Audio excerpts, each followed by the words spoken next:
Hello, everybody. This is Jacob Harkey.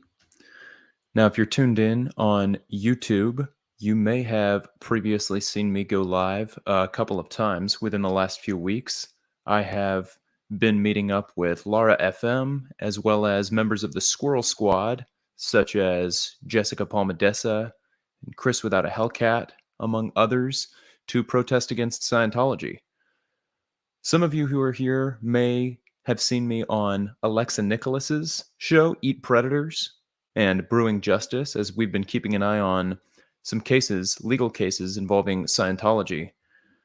Today, I actually want to talk about something a little bit different. So, tomorrow, Alexa and Eat Predators are going to be protesting outside of the Grammy Awards at the Crypto.com arena.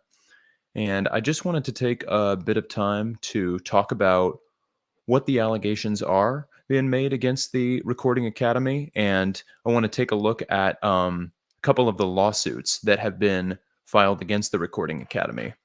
And I do see in the chat that Christian Watson has joined. Says, hello, Jacob. Hi, Christian. Thank you so much for joining. So, first thing that I'd like to go ahead and take a look at, and forgive me, I am still getting the hang of things here on StreamYard, but what I'm going to do, I'm going to share my screen, and I want to take a look at an article that LA Times put out on, was this yesterday? Yeah, it was yesterday, Friday, February 2nd. So I'm going to go ahead and share my screen here. And looking at this article is called Recording Academy Faces Claims of Past Use of NDAs to Silence Women About Sexual Abuse Allegations. This article is by August Brown and Stacy Perman, and it's going to go into some of the key allegations that are leading people like Alexa, myself, and others who are involved with the Eat Predators community to protest against the Recording Academy. So I'm going to go ahead and start going through the article here. On Saturday, on the eve of the Grammy Awards, the Recording Academy will bestow its Trustees Award on prominent music industry attorney Joel Katz, a former chairman and general counsel of the organization who has represented Michael Jackson's estate and Willie Nelson. Not everyone thinks it's deserved. And of course, Saturday, as it's talking about, is tonight. So tonight, this industry attorney, Joel Katz, has received this Trustees Award. And I want to talk some more. This article will go on to explain why there's some injustice behind that. Terry McIntyre, the former executive director of the Los Angeles chapter of the Recording Academy, is troubled that the group will honor, alongside such past luminaries as Walt Disney, Berry Gordy, and George Martin, someone she believes once played a key role in helping foster a culture of secrecy around allegations of abuse and harassment inside the organization. McIntyre told The Times in an interview that 2 decades ago, Katz offered her $1 million to remain silent about alleged sexual assaults that she had experienced while working at the Academy. There's a quote here. The rule at the Academy was, "Don't speak about anything that happened within these walls." That quote comes from Joan Gardner Lowell. He said that for my time and my trouble and my changing careers, and for the good of the Academy and for the good of me, that we could just stop this and make this go away, she said. That's again referring to McIntyre. In a recent lawsuit, McIntyre alleged that her then boss, former Academy president and chief executive Mike Greene, raped her. Greene, who resigned in 2002, a year after trustees paid another former female Academy executive $650,000 to settle claims of sexual abuse, has previously denied allegations of sexual misconduct by anyone at the Academy. A representative for Greene said in a statement, Mr. Greene categorically denies Ms. McIntyre's allegations and will vigorously defend against her spurious claims. McIntyre said Katz twice offered her money in exchange for signing non-disclosure agreements, including the $1 million offer she says he made in a phone call 5 years after she left the Academy. She refused to sign the documents, she said. The only thing I had control over, McIntyre said, was not to be another cog in the wheel of silencing victims. Now, the article goes on to go into some of the specific allegations that are laid out in the lawsuit, and the role that this attorney, Joel Katz, played in the cover-ups and the presentation of non-disclosure agreements. What I would like to do for a moment is skip a bit ahead, closer to the end of the article. Toward the end of the article, after the authors of the article have gone into some of the details, we see here Alexa Nicholas, founder of the activist group Eat Predators, is planning a protest outside Crypto.com Arena, where the Grammys will be held, to challenge the organization's use of non disclosure agreements. I hope this protest highlights a disturbing pattern within the music industry, a long-standing history of covering up sexual abuse, Nicholas said. The path forward for the music industry must involve a shift from complicity to accountability. For McIntyre, true accountability from the Academy would include a permanent end to any NDAs regarding claims of abuse or harassment, and not to honor someone she believed participated in a culture of secrecy. I had hoped they meant it when they said the Academy now has a zero tolerance policy, McIntyre said. So I'm going to go ahead and stop sharing my screen. I'll come back to StreamYard. And what I want to do in a moment is take a look at one of the lawsuits that has been filed against the Academy, against the Recording Academy, to talk a little bit about some of the specifics of the case. Before I do, just as a reminder, Alexa Nicholas herself has been on the receiving end, unfortunately, of non-disclosure agreements and attempts to cover up abuse by people who are powerful within the entertainment industry and specifically within the music industry. If you look at her channel, which is linked in the description of this video for those of you who are watching on YouTube, there are videos where she has previously gone into the fact that Tara Scott was an attorney who was hired by her ex-husband, Michael Milosh, to help some of the abuse that occurred during her marriage to him be covered up. And we previously protested against Tara Scott's law practices. Was that last month? I believe that was last month. And she's also talked about the role that Red Light Management played as Michael Milosh, aka Rye, was married to Alexa and putting Alexa through things that nobody should have to go through. Before I pull up the lawsuit so that we can start taking a look at some of the specific allegations that are laid out there, I do want to point out Kate's mom. Thank you for joining the chat. Hi, Jacob. Hi, Kate's mom. Thank you for being here. So it says, Holy Macaroni. Thank you for reporting on this and getting this out. Yes, this is gross, but I do think that it's going to be important for us to talk about these things and understand these things, especially as the Grammys are about to undoubtedly get a lot of viewers and a lot of fans tuning in. So before I pull up the lawsuit, one thing that I want to talk about for a moment is that the Grammy Awards are one of the highest honors that somebody in the music industry can receive. Receiving a Grammy is something that many recording artists and many music producers look forward to, and something that I, as somebody who enjoys performing, have fantasized about going back to when I was a little boy.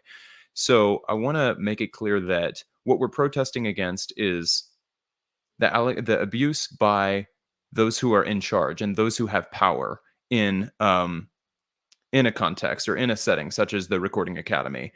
Now, for artists who are being nominated, what I would love to see is artists who are either boycotting the awards because of the abuse and the lawsuits that have been filed against the Academy.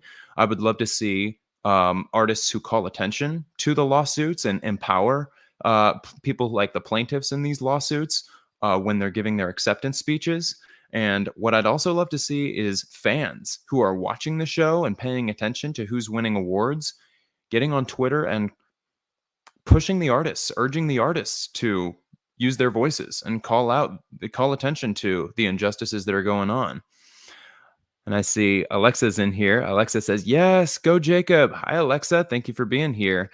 I figured I'd pop on here for a bit and just go through what some of the allegations against the Recording Academy are. Talk a little bit about the lawsuits that are currently pending against the Recording Academy and its executives or former executives, so that tomorrow when we're out there, people have an idea of what's really going on. So I'm going to go ahead and give another attempt at sharing my screen here. And this time I'm going to go ahead and pull up the actual lawsuit itself that was filed by the plaintiff who we were just reading about. So, look in here.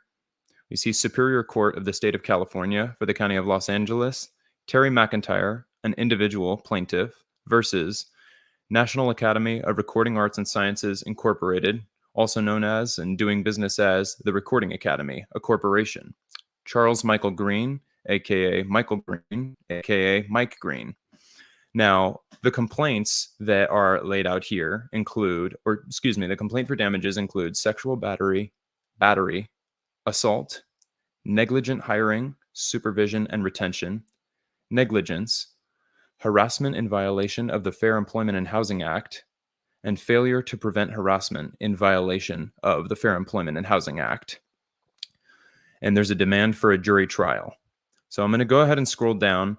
I won't read through the entire lawsuit because there's a lot in here, but I want to go through some of the details that are laid out in the introduction and then go through some of the counts specifically so that some of the specific allegations you guys can get to see. And this article that includes a link to this lawsuit is also linked in the description for those of you who are watching on YouTube and would like to follow along there or read into it more as I'm going through it. Complaint for damages. Based upon information and belief available to plaintiff Terry McIntyre, plaintiff, at the time of the filing of this complaint, plaintiff alleges as follows against defendants National Academy of Recording Arts and Sciences Incorporated, also known as and doing business as the Recording Academy, a corporation, Charles Michael Greene, aka Michael Greene, aka Mike Greene, an individual, and does 1 through 20 inclusive defendants. Introduction. As a young single mother in Los Angeles, plaintiff was thrilled when she was hired for the position of Executive Director of the Los Angeles chapter of the National Academy of Recording Arts and Sciences, Academy, in approximately 1994.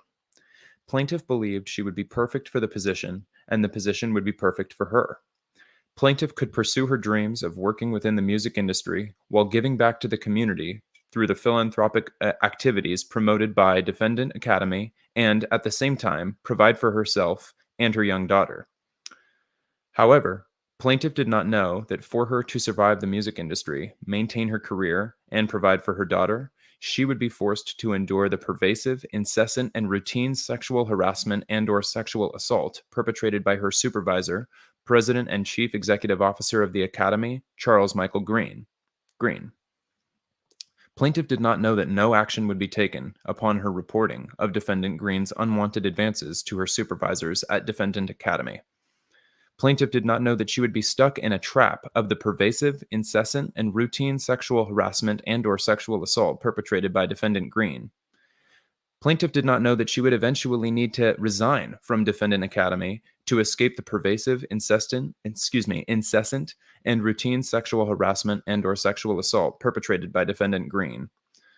Plaintiff did not know that she would eventually need to flee California and move back to her hometown to escape the pervasive, incessant, and routine sexual harassment and/or sexual assault perpetrated by Defendant Greene. So there's just some of the details that are laid out in the introduction. I want to scroll a little bit more quickly through the lawsuit itself or through the complaint itself and look specifically at some of the causes of action, as well as some of the portions that are bolded, because I think that those are going to be the most important things to focus on in order to understand the nature and essence of this case. I'll move down a little bit below. StreamYard tends to make it a little bit harder to scroll. When I was scrolling through before I started streaming, it was a little bit easier for me to get to the places that I wanted to be. So bear with me. All right. General factual allegations. Number 1, Defendant Academy and Defendant Greene recruit and hire plaintiff for the executive director position. I'll keep scrolling.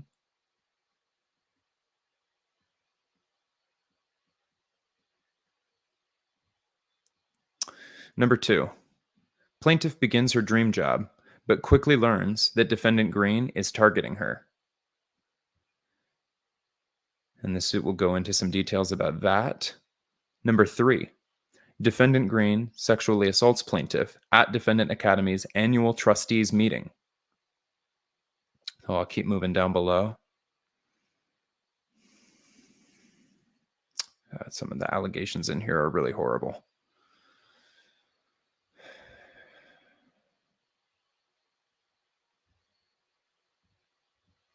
Number 4.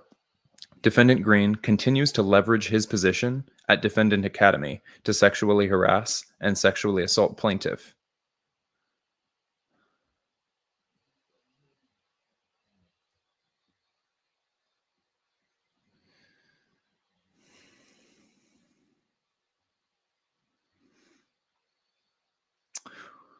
Number 5. Defendant Greene sexually assaults plaintiff in Defendant Greene's home under the guise of traveling to a meeting. It's horrible. And as I get more experience with streaming everybody, I'm hoping that I'll be able to get used to finding the portions of these longer documents that I want to go through and highlighting the portions that I want to make sure that I talk about so that we have hopefully a little bit less dead air in the future. But I'm working on it. We'll get there. Number 6. Plaintiff tries to escape Defendant Greene's trap, only to learn that Defendant Academy has helped Defendant Greene make the trap unescapable.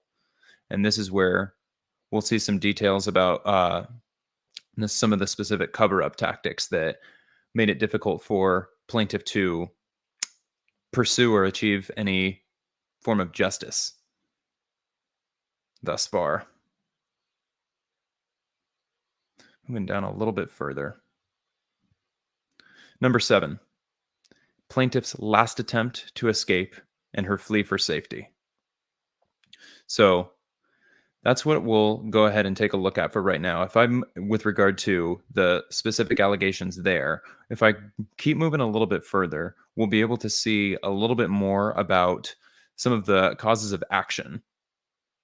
So I'll go ahead and skip past the aftermath that's laid out in point 8 there and come down just a little bit more.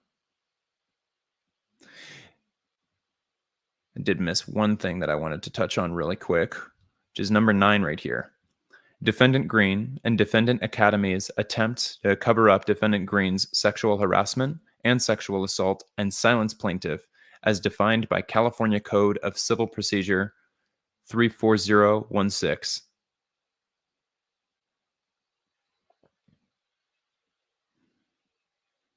And I'm about halfway through the document that I'm currently looking at, which is the complaint that was made available by Deadline when Deadline reported on this suit being filed recently.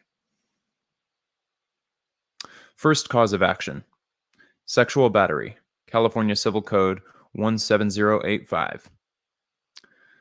Plaintiff repeats, realleges, and incorporates herein by reference all consistent paragraphs of this complaint as if fully set forth herein.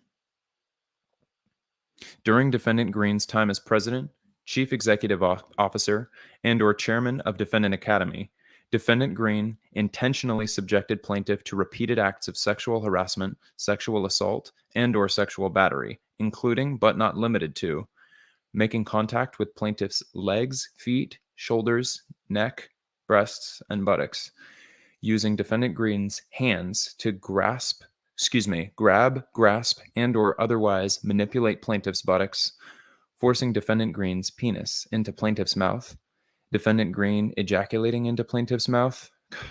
This is horrible to read. Defendant Greene pressing Defendant Greene's mouth against plaintiff's mouth, Defendant Greene extracting Defendant Greene's semen from plaintiff's mouth, and/or Defendant Greene's sexual assault of plaintiff while plaintiff was under the effects of an unknown intoxicant.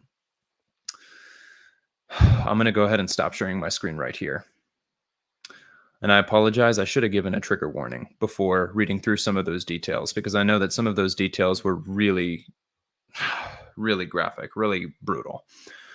Now, the lawsuit continues to go through additional causes of action, and a lot of those same allegations are repeated. I know that there are different counts of action for sexual assault versus assault and battery, and I'm not always able to I'm not always able to differentiate accurately between the varying legal differences between those different counts. That's something that if I do if I do come across more information about, I will look into going into. And yes, I do see Mandy McGee says trigger warnings here. I do apologize that I didn't give a trigger warning earlier, that we are talking about sexual abuse and the efforts that have been taken to cover up sexual abuse. So thank you for saying that, Mandy. I appreciate that. I'll be sure to update the description of this video so that viewers who are popping in know that we're talking about some pretty heavy topics today. Bev has joined and says, I'm late, sorry, but what is this about? The good question. So we're today talking about some of the allegations and lawsuits that have been filed against the Recording Academy. So of course, tomorrow night, the Grammys Awards. The Grammys Awards will be at the Crypto.com Arena in Los Angeles.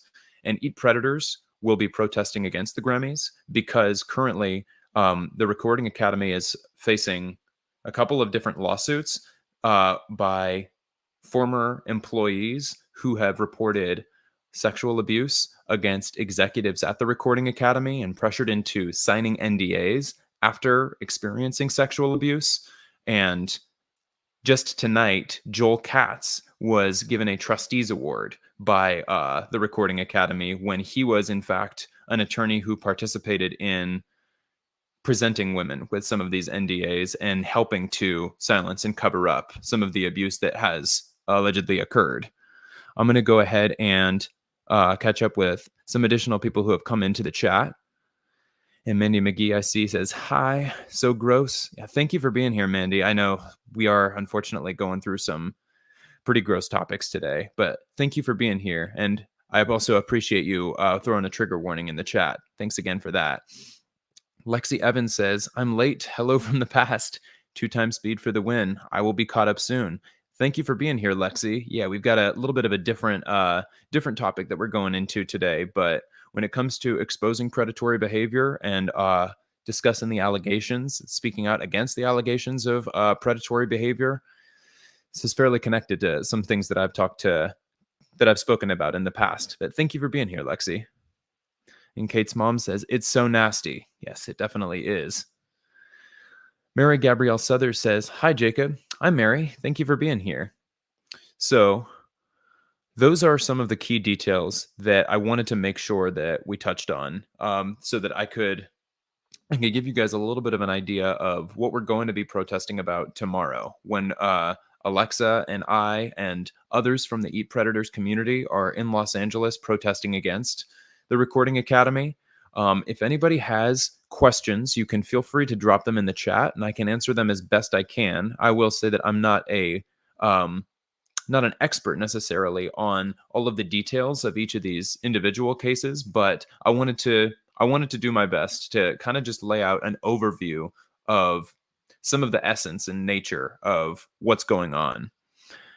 And then Lexi Evans, I see, says, Bev, thank you for helping to answer Bev's question in the chat. Bev, this is about the Grammys. Eat Predators will be protesting tomorrow. He's going into the reports against certain people in power in the Grammys. Trying to catch up myself. Yep, thank you so much, Lexi.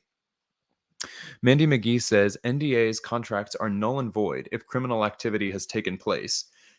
You know, I would really love to understand a little bit better some of the legal intricacies and technicalities about when they can be null and void, because I would think that this should absolutely be the case, that anytime we're talking about covering up sexual abuse, sexual assault, I would hope that any kind of non-disclosure agreement would be voided in that case. But unfortunately, powerful people have demonstrated time and time again that they are able to get away with things that nobody should be able to get away with.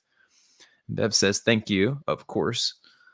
And DS says, seems to me the whole world gone nasty. Yeah, we really do see too much of this kind of thing going on these days.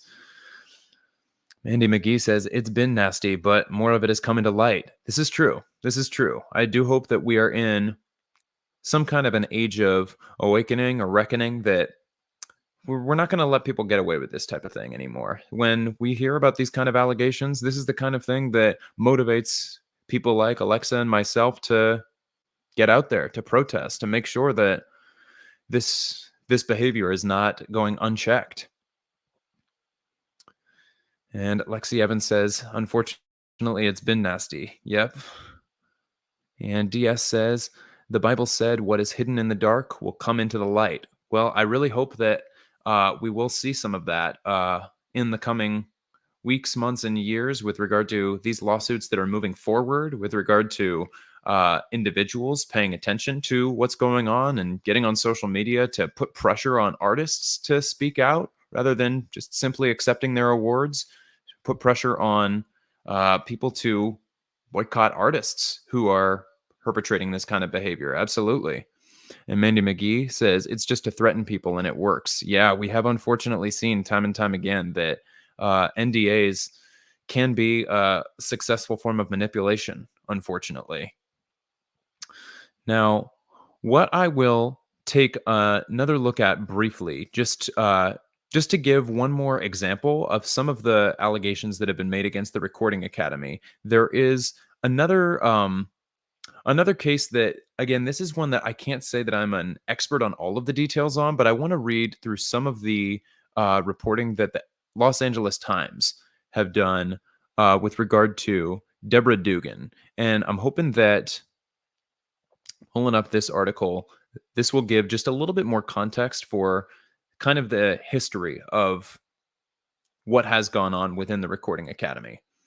So we see here Deborah Dugan alleges sexual harassment and gender discrimination against Recording Academy. So this is an article from January 21st of 2020 by Randy Lewis. So it's been a little bit of time. Gosh, this was written before COVID. It feels like a lifetime ago. Anyway, getting into the article itself, we can see recently ousted Recording Academy president and CEO Deborah Dugan accused top entertainment lawyer Joel Katz of sexual harassment in a complaint against the Academy her lawyers filed Tuesday with the Federal Equal Employment Opportunity Commission. In the complaint, she also revealed an allegation she claims was known to the Academy's Board of Trustees that her predecessor, Neil Portnow, raped an unidentified foreign female recording artist. The two most explosive charges are part of a sweeping 44-page complaint filed just 5 days ahead of Sunday's 62nd Grammy Awards ceremony. And as a reminder, this is from 2020, so that's not talking about the upcoming Grammys that are tomorrow. In the document, Dugan details egregious conflicts of interests, improper self-dealing by board members, and voting irregularities with respect to nominations for Grammy Awards, all made possible by the boys' club mentality and approach to governance at the Academy. Portnow did not respond immediately to the Times' request for comment. Dugan, 61, was placed on administrative leave last week, the week before this article was written, by the Academy's board, which hired her last year to succeed Portnow after 17 years at the helm. On Monday, board chairman and interim president CEO Harvey Mason Jr. alleged in a memo to Academy members that Dugan had created a toxic and intolerable working environment, was abusive and bullying to an assistant, and that she demanded millions of dollars to withdraw her charges against the Academy and resign. I do just have to stop and think about what's being written here for a moment, because the way that some of the language in this paragraph is written, it says that the board chairman and interim president CEO Harvey Mason Jr. has said that Dugan, the one who is making these allegations, was in fact the one creating a toxic and intolerable working environment, and she was the one being abusive and bullying to an assistant and demanding millions of dollars to withdraw her charges. Okay, well, if her charges are true, then I don't think that asking for money, and especially in the context of filing legal complaints or filing formal complaints, can really accurately be described as abusive or bullying. Rather, I think that what Dugan has experienced herself, that sounds toxic and intolerable, if anything. So this is another article that's linked in the description of the video for those who are watching on YouTube. I don't need to go through the entirety of what's in here because, as I said, this article is from 2020. So the details are a little bit dated. And the truth is, I'm not fully certain of what the current status of this case is. I tried to look into it, and I had a little bit more trouble than I would have liked finding what is the current standing for Deborah Dugan. This is something that I will continue to look into, and I'll continue to speak with other activists who are present tomorrow about, while we're protesting against the Grammys, to see what information that we do have about this, to make sure that we are getting the most up to date and accurate information out there. For now, I'll go ahead and stop sharing my screen. But those are some of the main things that I wanted to make sure that we're understood and that we did get a chance to discuss. I'll go ahead and go through a couple more of the comments that have come into the chat. Bev says everything is being revealed in 2024. It's mind-boggling. Yes, thank you, Bev. And then Lexi Evans says, if anyone wants additional information, y'all should watch Alexa's live on the Grammys. Yes, very good. I will add Alexa's live stream that she did recently about some of these allegations to the description of this video, because that's going to be another live stream that's worth watching in order to understand everything that's being discussed here. So thank you, Lexi. So a little bit, well, I guess we did go for a half hour. I was thinking in my head this might be a relatively short stream, and I guess compared to some of the streams that I've been doing outside near the Scientology locations, this may be a little bit shorter, but we got some good conversation in. So thank you, as always, to everybody who's popped into the chat. I can expect that I will be going live again. I'm going live again tomorrow as we're protesting, as well as potentially other times in the coming weeks to discuss some more developments involving Scientology. There will be a hearing at the Stanley Mosque Courthouse in LA for the Jane Doe v. Scientology lawsuit this coming Thursday. So I'll be planning to attend that one. But in the meantime, before I wrap things up here, just a couple more comments. Mandy McGee says, I kind of hate award shows anyway. I think they are largely BS. I understand, Mandy. I mean, it's a show. And sometimes I do enjoy watching people get on stage and perform and give their speeches. But when we know about the context of everything that's happening behind the scenes with people making complaints and being silenced, it's a little bit harder to enjoy. So won't be watching the Grammys tomorrow. Might be paying attention to what's going on as we're outside, but yeah, I don't blame you. Then, oh, whoops, bumped my mic. Mandy McGee also says, did you see Jessica and them blasting Baby Shark at Big Blue? I missed this. Did this happen tonight, or was this another night previously? I didn't know that happened. That's funny. Sounds on brand. Bev says, you need more subs so I can donate to you. Yes, I am working on getting up to 1,000 subscribers so that I can be monetized. That would be fantastic. Yeah, so thank you for reminding me. If you have not subscribed already, it would mean a lot if you did. Moving on, Lexi Evans says, on a good note, shout out to Jenna Miscavige. It's her birthday party tonight. Yes, that's right. So I did get to hang out with Laura last night. And Laura, this is Laura FM that I'm talking about. We went to the Celebrity Center, and then we also spent some time in front of the Wilcox LAPD station.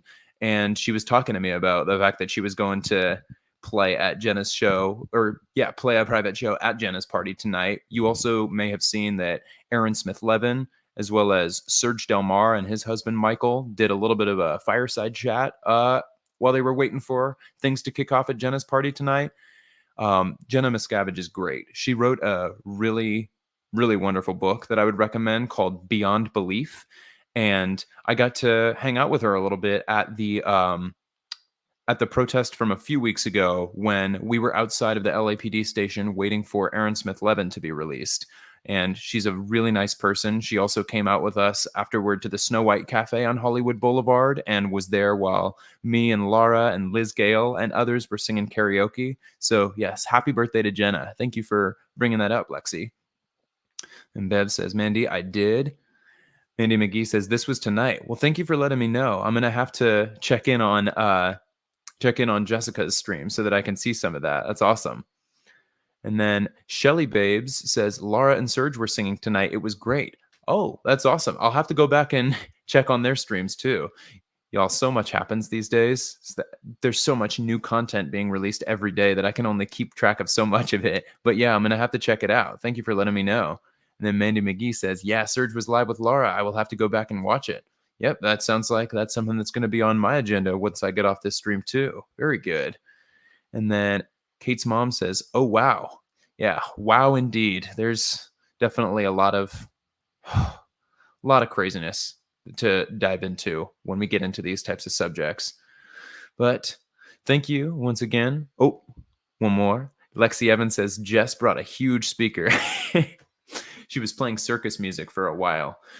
Well, as some of you probably know, Scientology has been notorious these past few weeks for blasting music loudly at their locations so that they can play copyrighted music and then report our streams for those of us who are streaming outside and get us copyright strikes because we're playing the copyrighted music that Scientology is blasting. So I think that this tactic of bringing a huge speaker and playing your own music or playing circus music or playing Baby Shark is a tactic that some of us might choose to use to get away with streaming anyway, in spite of Scientology's objections. But thank you for letting me know, Lexi. I'll have to go back and check that out. And it's currently 9:06 p.m. on February 3rd, 2024. Tomorrow, February 4th, we will be at the Grammys, and I will be back to update you. Alexa Nicholas will be live on her own YouTube page, which is also linked in the description of this video. And I look forward to it all. Mandy McGee says, have a good night, y'all. Lexi Evans says, heck yes, fair game, buddy. Ain't that the truth? All right. Have a great night, everybody. Thank you for those of you who tuned in. Thank you to those of you who watched all the way to the very end. And I will see you all next time.